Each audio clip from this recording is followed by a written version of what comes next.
వాళ్ళని అడిగితే అందరూ రాష్ట్రపతి ఆమోదం వద్దాను.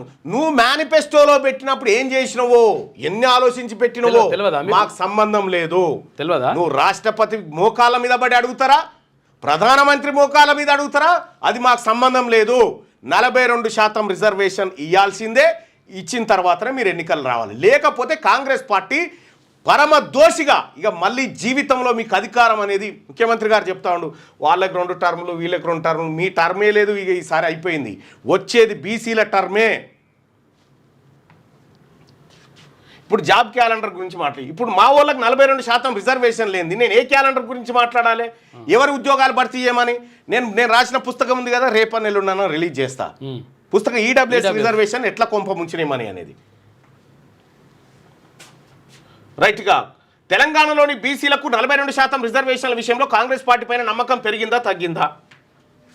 తగ్గింది అని 64% మంది, పెరిగిందని 36% మంది అభిప్రాయపడతా ఉన్నారు. చూడండి,